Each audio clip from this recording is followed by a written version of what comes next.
Chapter 46. Dreams of the Past. Aquilon's right hand dove for the sunstone in his pocket. A leviathan nest this large could only be destroyed by a sunstone or an army, and he only had the stone. His eyes roved over the silvery threads that spanned from floor to far off cavern ceiling. They were lost in the gloom up there, hundreds of feet above his head. How many layers did the nest have? How many leviathan did it contain? It was an elaborate structure of spun, poisonous silk. His fingers closed around the sunstone. It was warm. He swore he felt the precious heat of midday flow up from it into his chest. If he closed his eyes, he knew that he would see the glorious rays of the sun behind his eyelids. His heart ached for sunshine. Been in the darkness too long. He chuckled mirthlessly to himself, but still he held onto the stone for all it was worth. It was his anchor to daylight, to his power, to all that he was, the destruction of this terrible enemy. Darkasson had been right about one thing. The Leviathan were massing in the Underdark, and with the rifts from here to Earth opening regularly, once this army hatched, they would flood Earth once more. I need to destroy it, he thought. If I hesitate, far more lives could be lost. Burn it away, turn it to cinders. He could almost imagine the ashes raining down onto the ground that was clean of the Leviathan filth. But then he thought of what he'd said to Elisha just a day ago. Gods, it seemed like an age. That there was a delicate balance in the Underdark. Destroy one threat, and one might make way for a far more dangerous one. But this was Illithor. Arguably, here the biggest threat was the Kindreth and their dread Night King. No one comes here. No one dares. Illithor is out of bounds. The Leviathan foolishly nested here, but no others will replace them. Remove them and the threat is eliminated. Gone. Forever. Out of the corner of his eye, he caught sight of the glow of Illithor. He turned his head to gaze at the city of purple towers that floated like some dream on the other side of the lake once more. It was beautiful, hypnotic. He could almost imagine walking its broad avenues lined with huge phosphorescent mushrooms that cast purple, pink, green, blue, and other jewel-colored illumination beneath their delicate frills. Though it was empty now, he could imagine further the murmur of 1,000 different languages being spoken at once, the laughter on alien tongues, the delight of ancient exotic species, the wonder of a world so different and yet so alluring too.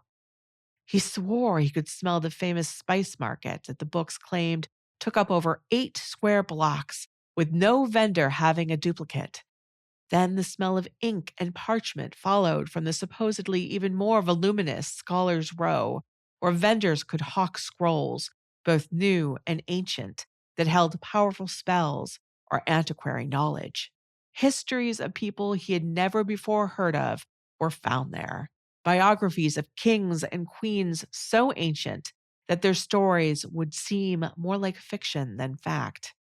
The romances he adored, and Veslin couldn't stand, would also be sold too.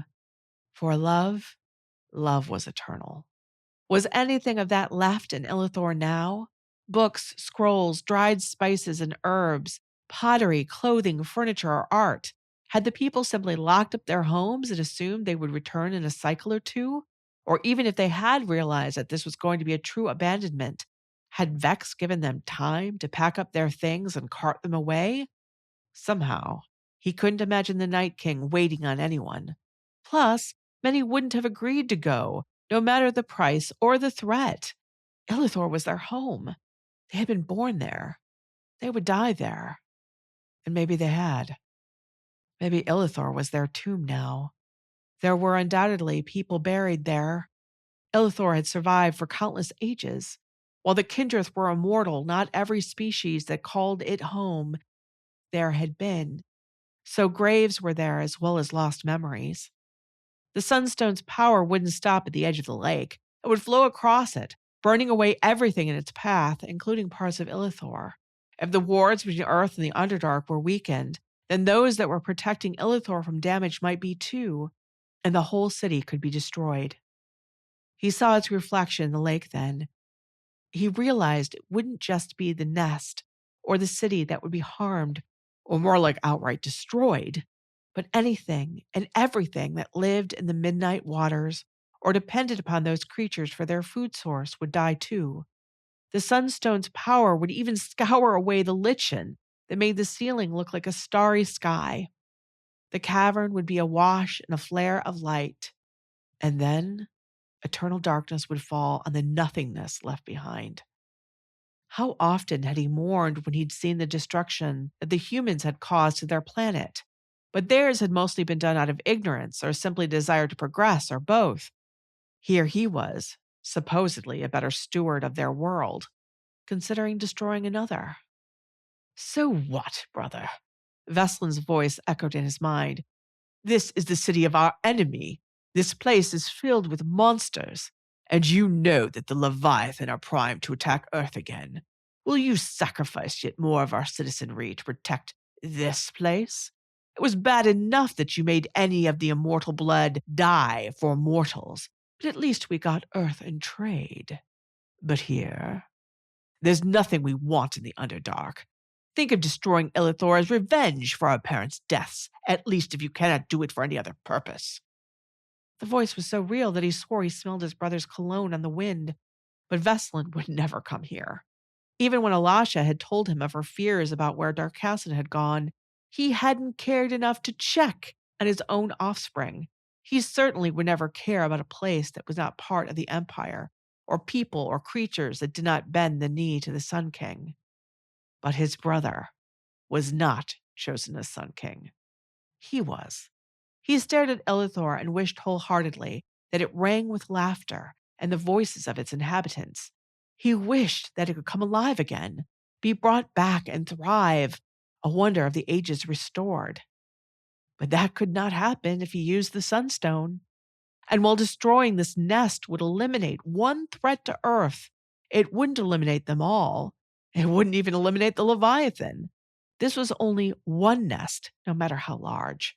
The rifts to and from the Underdark to Earth were open, and anything could come through. Anything would come through unless he had an ally here to warn him, or even deal with the threats. Vex knows the nest is here, Aklin realized with a jolt. He brought me here to see it, to understand that the threat is not done, and perhaps to see that we have a common enemy. Something else occurred to him then, something he should have considered. Declan loved Earth and humanity. He was a born protector, a hero.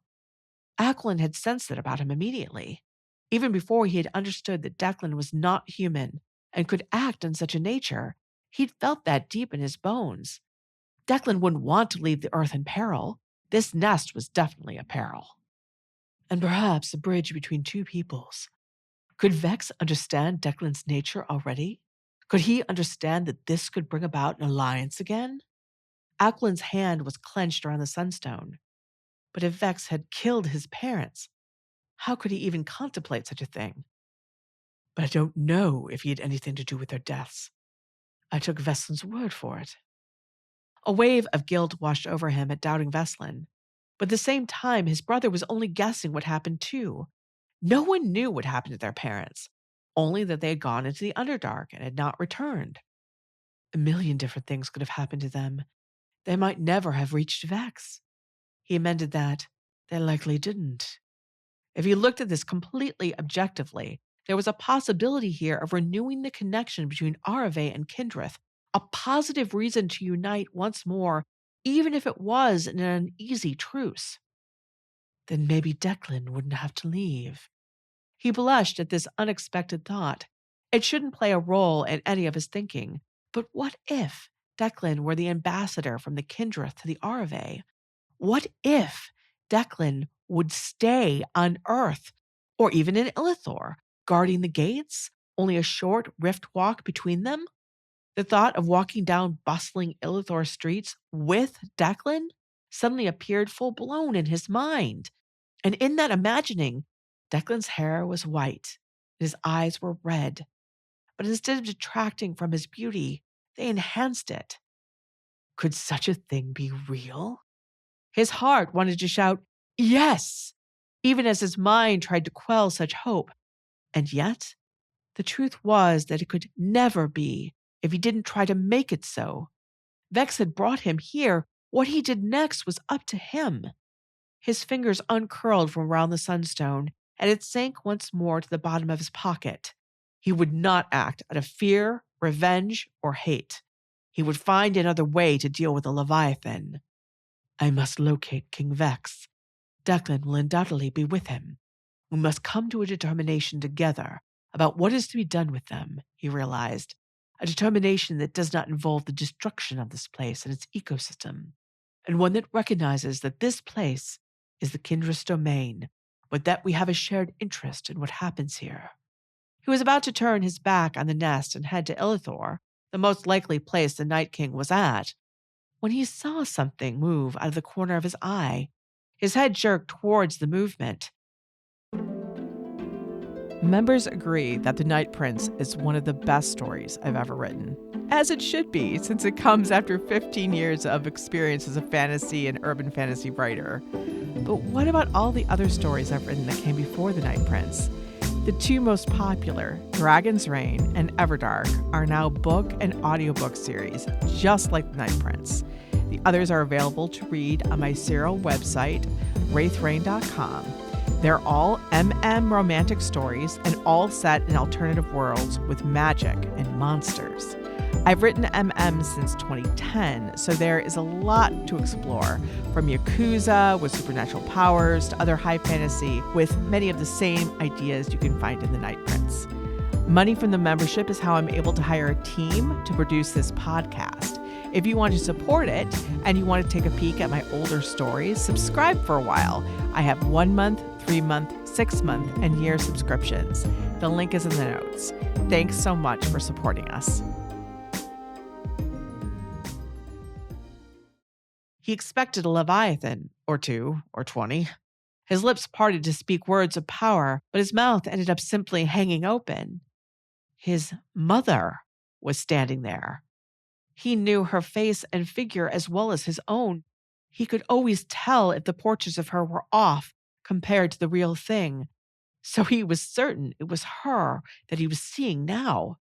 Honey gold hair that hung in glorious waves to her lower back, the off-the-shoulder white and crimson gown with gold stitching he'd seen her wear many times, but so out of place for the Underdark that he felt the need to throw his cloak over her. The delicate diadem of diamonds that encircled her brow, the rose of her lips and cheeks, all words, were stuck in his throat like shards of glass. She was not looking at him, but away from him, into the nest. Her elegant hands were clasped together against her chest, her fingers tightly woven together as she stared at something that gave her anxiety. She took a step towards the nest, and that unfroze him. "Mother!" he called. She didn't turn her head. She didn't seem to have heard him. "Mother?" he shouted. Had she and his father somehow gotten trapped in Illithor, unable to either make or find a rift out of the Underdark? Had they remained here hundreds of years? No, this just couldn't be. There was no way that his parents would have remained here for that long. They would have found a way out, so she was walking to the nest. He had to follow. Though this had to be some kind of trap. If it wasn't, he had to get to her. He unslung his sword, Glorindal, or Dawnbreaker, as it was translated in English, and raced after her. He moved like the wind in the trees. His step was light as a feather. He kept the light of Glorindal low. It too could burn with the sun's fire, but not yet. He had to find his mother, or whoever that was. The nest, which had looked like solid walls of spun silk, had an opening where his mother had disappeared. He swallowed deeply as he stepped through it into the nest. He heard her step ahead of him. His head jerked towards the sound, and he saw the flowing hem of her skirt disappearing around another wall of silk. He did not call for her again. It cannot be her. He murmured a spell of renewed protection. If anything struck him, a flash of sunlight would be emitted, even as he was untouched. Such illumination would be deadly to any leviathan or any other creature from the Underdark. The ground was stone, so it was easy to move over without leaving a trace. At first, the dark stone and the silver threads were all he saw, but then he turned a corner of the maze-like interior of the nest and came to an abrupt halt. His heart leaped into his throat as he brought Glorindal up to defend himself. But he stopped. This wasn't a leviathan. A cocoon was before him, a cocoon in a familiar humanoid shape. He stepped towards it. The head was almost even with his. The threads were seemingly wrapped tightly around the entirety of the body. He could only see their silvery gray color at first. But that was when he jumped back again. What he had perceived as threads on the face were, in fact, not. The person's skin was gray, desiccated, mummified. He drew close again and brought up a gloved hand to touch the exposed cheek. It was impossible to tell if this was human, Arave, Kindrith, or some other race entirely. When his fingers brushed that cheek, gray ash suddenly rose up, and the entirety of the face caved in. Horror filled him as the destruction continued. The whole body collapsed. The strands that had bound it also lost shape, and they hung like an empty sack. There was a sound to his left. His head snapped in that direction. He saw the fluttering end of his mother's hair deeper within the structure. But he also saw dozens, no hundreds, or maybe thousands of cocoons that stretched in all directions. They hung in orderly rows, and he lost sight of all of them in the gloom above. My mother is not in this horrible place. Who is leading me like this? The Leviathan have no such power. So is it Vex? His hand tightened on Glorindal as he set off after the illusory figure. He had to turn sideways at times to move past the cocoons. No longer would he touch them for fear they would disintegrate like the first had. He listened carefully for any signs of life, but he heard and sensed none. This part of the nest seemed dead and not yet restocked and repurposed with food. He grimaced at the thought of that. He turned a corner and nearly gasped. The nest, which had been narrow corridors, suddenly opened up into a cavernous type space. The ground was free of threads. There were no cocoons here. But there was a white stone plinth that held a tablet, also made of that same white stone. It was completely different from the dark stone that filled the Underdark. In fact, he was certain that this stone was not native to this realm. It is from the Lyran Plain. It is what the Aria's palace is made of. What is it doing here? But he thought he might know. After all, the books he was not supposed to read told him that Alduin had some role in creating Illithor. Maybe this was something he brought down here to commemorate that. But his thoughts on this matter got no farther as his mother stepped out of the gloom and put a hand on the tablet.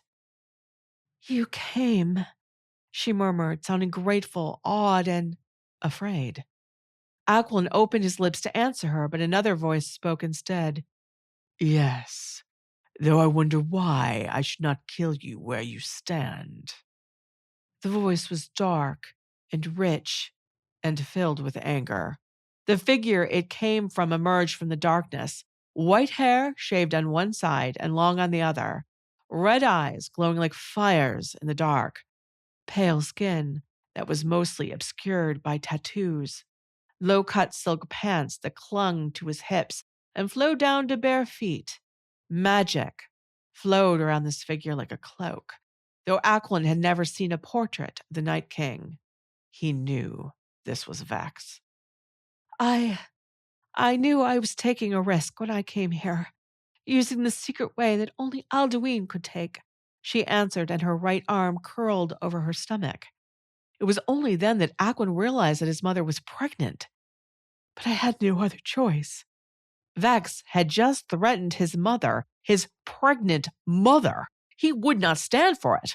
Whatever was going on here, he would protect her. But neither his mother nor Vex acknowledged him, and when he opened his mouth to shout, nothing came out. When he attempted to move, he was stuck in place. What is going on here? Vex's eyes were fixed on his mother's swollen belly. His expression which had been so icy and remote, had become blank. The fires in his eyes became banked. He blinked. You will give birth soon, yet you came here. You seek me out, and you come here with no armor, no weapons, no army? You are practically in your night clothes, Vex said with a shake of his head. You are dressed even less formally and well than me. His mother's voice took on a trace of teasing. When Vex stared at her stonily, she quickly added, But I understand that is the Kindreth way. Your blood tattoos are all the armor and weapons you need, while we, Arve, do not have such protection. You do not, Vex said simply. Even if I did, would it make a difference? Even if I had come here with the entirety of the Arve army, would I be any safer, King Vex? She asked, head tilted to the side. Those red eyes flared. No. A simple no. She smiled and nodded. That is what I thought. But I'm not here to invade your home or bring you harm. I am here because I need your help. My help, Vex repeated, and his eyes widened. Alcuin felt the same damned way. What could his pregnant mother want from Vex? Do you know who this is? She cradled her stomach. Vex's eyebrows rose. Not even you know who that is. On the contrary, I do know. I have been dreaming. Our people say that we return from death, that we are reborn. My grandmother told me the signs to look for, and I have experienced them. Dreams and nightmares of another time, another place, another life that is not mine have haunted my every sleeping moment. And some when I'm awake, as my due date has drawn near, she explained. Her hands moved protectively over her stomach as she gazed down at her pregnant belly with love, tenderness, and concern. Vex had gone very still at her words. I dream mostly of you, King Vex. She looked up at him with that same mixture of emotions. And when I do this, I feel such love. Vex appeared as motionless as a statue. Ackland wasn't sure he was breathing. His mother's smile grew, but there were tears in her eyes that suddenly spilled down her fair cheeks. And such sadness. Grief. Agony, really. I dream of eons by your side and you by mine. Fighting, laughing, loving, building, ruling, and more. A lifetime far longer than my own. Vex's expression was blank. His mother didn't wipe away her tears as she smiled at Vex. But these are not my dreams. This was not my life. Her hands stilled over her pregnant belly. These are his dreams, his life, his love. Vex slowly blinked as his eyes dropped once more to her stomach. You think. I know that Alduin has come back to us, she told him as tears fell off her chin and pattered onto her clothes. But these dreams are so strong that he still thinks that his old life is ongoing. And his death. Vex's head snapped up. He cannot dream of that. If he does, his spirit might depart again. Yes, exactly, King Vex. That is what is happening. I can feel that I'm losing him. Before he will ever come into this world again, I am losing him. Her voice rose up in anguish. Her head tipped back as she suddenly screamed with that pain and grief. And no one can help me. No one. Vex was suddenly in front of her. The fires in his eyes blazed, but not with anger. His face was alight in a way it had not been when he had entered that place. His voice was filled with emotion as he said, I can help you. I will help you. She looked up at Vex through tears. Her lips quivered into that tentative smile. Please save my son. Save my Aquilin.